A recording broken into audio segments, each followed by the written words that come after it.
I hadn't seen this since 1999, man. Had the soundtrack and everything. I hadn't seen, well, a lot of people like that song. Oh, no. But I'm saying I just remember him blasting it through the parking lot and the door. But after the movie flopped and I heard all the stories about what happened behind the scenes, about how this was a disaster, kind of puts a whole different spin on how you watch the movie today. Because it's interesting to see how those factors that, the rumors and the stories and the rumors that did become true, how those factors play into the movie when you watch it after all that, because those things, when they were just rumors and hearsay and talks, those things were in full display in the film. Mm-hmm. The first time you saw it, you just didn't know. Because for one thing, most people have heard about the stories with the producer, John Peters. Yeah. Mm-hmm. John Peters. Produced Batman, too. Yeah, he was, John Peters gave us Batman. Gave us, the first really big screen cool version of Batman, Tim Burton's Batman. Brings us some cool things. The guy's got vision. He's also crazy. Mm-hmm. He's a little. He is. He's nuts. This is a guy who was he was a hairdresser who just talked his way into the industry. Mm-hmm. He was Barbra Streisand's. I mean, he grew up really rich too. I mean, that's Barbra Streisand's boyfriend at one time. Yeah, nepotism. Nepotism goes strong with this shit. But yeah, he's also crazy, and part of that craziness is that he has this thing for spiders. Yep. That's right. Arachnophilia. That's right. Yeah. Arachnophilia. Yeah, not arachnophobia. He ain't got arachnophobia, He's like, arachno, I want to feel you. This guy wants spiders, man. This guy watches spider porn. Just wanted to crowbar spiders into everything he worked on. This is the kind of dude that sit up here and jacks off to nature specialists and shit. It's funny though, all the interviews with other creators who worked on stuff that he was about to touch. You said like, yeah, he was really had a hard on for me putting spiders in this thing. This dude wanted to, Neil Gaiman with Sandman. He's like, yeah, he wanted to put a spider in it. I guarantee you, when chicks come over to like have sex with him, he makes them put on a spider outfit. Mm-hmm. He loves to do spider role play. That probably jumps out like Spider-Man. He probably jacks off to Spider-Man. Yeah, the girl's like, you want me to put like a Spider-Man outfit on? He's like, no. 8 legs and all that shit. Shower again. Yeah. Okay, who they send this time? No, baby. I need you to put on 8 goddamn legs. All 8 legs. Yeah. And this fuzzy ass. There's stories that are out there from people. It's legit. People like, why the do you want to put a spider in this? When he wanted to do a crazy version of Superman. You want to do this crazy? It was already crazy enough. He had 3 rules, and this person is the one that told this story about this. He had 3 rules for Superman. One is Superman can't fly. He can't wear that stupid suit. And at the end of this crazy ass Superman movie that he wants to make, he has to fight a giant spider. The person who told that story, and I'm sure everybody's heard already, it's a great story from Kevin Smith. He took about an hour to tell the story, and I was fascinated. I was riveted the whole time. He tells about how he was just confused about everything, but what the is up with that spider? And flying, I don't want to see him flying. That's kind of the suit and flying, but the giant spider intrigues me. They're the fiercest killers in the insect kingdom. What does that have to do with our non-flying Superman? You know what? As much as this movie get on my nerves, he doesn't do a great podcast and great interview. It doesn't have a goddamn thing to do with anything except I have a hard on for spiders. Don't wear that stupid suit and he can't fly. He can't fly. Why even make a goddamn Superman movie? No point. Because if he flies and the giant spider can't catch him, then he won't be able to fight him. Right. Get that goddamn giant wasp out of here. As they prove at the end of this movie.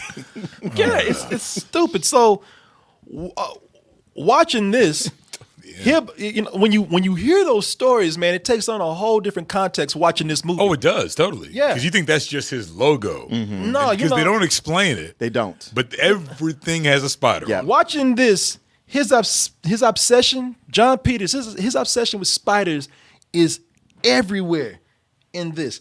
The movie opens with a guy. Now check that. The way they set this up. The movie opens with a guy running from a machine, an invention that is going to chop off his head. That follows him. It follows him around a field that night. And what's he screaming about? Giant spider!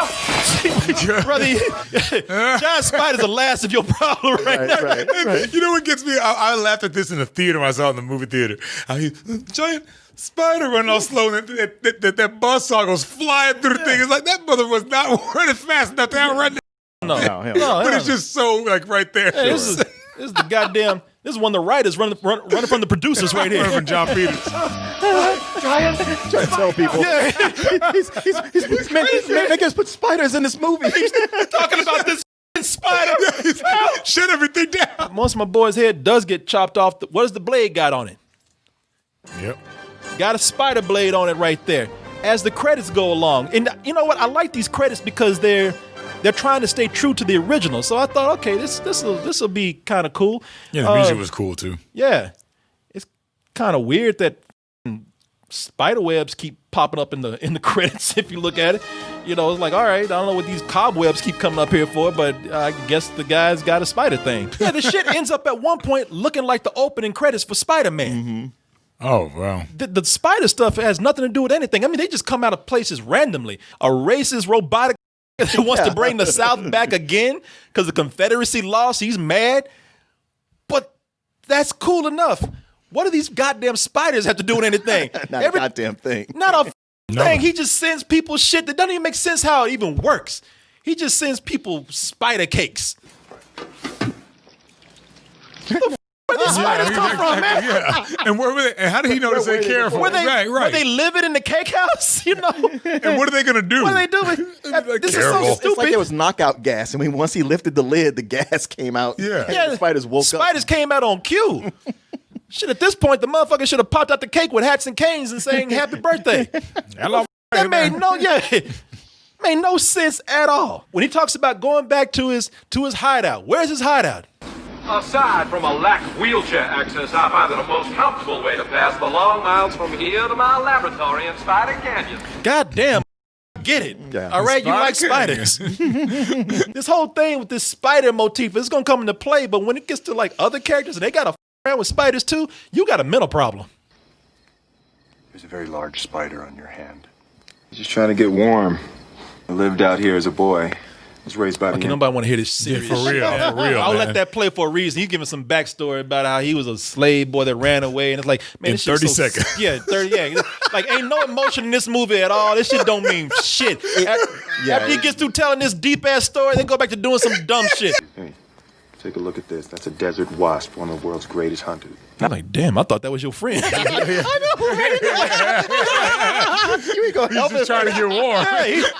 He just trying to get warm. He ain't gonna hurt nobody. Watch get killed. Wouldn't it have been a lot less cruel if you just smashed him? Yeah. Now you got eggs on him.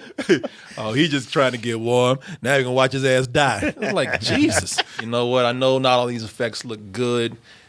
I know you can tell this is a green screen, but we were cutting corners, yeah, for the money shot. All this shit that looks bad here and looks cheap there. Oh, wait until you see that spider, though. That spider, boy, this is the big thing right here. You know what? I'm not going to even lie. I like the design. I didn't notice before, but the spider has a dick. That's a gun. Jesus. No, that's a dick. Wow. I wasn't no dick. Yeah. What y'all talking about? I mean, yeah. That's a dick. Kind of, yeah. That's a gun. Yeah. Yeah. See, now y'all being silly. Oh, yeah. It's us. You're right. You see what I did there? You might call it No More Mr. Knife Guy. Even Will Smith's like, that spider got a dick.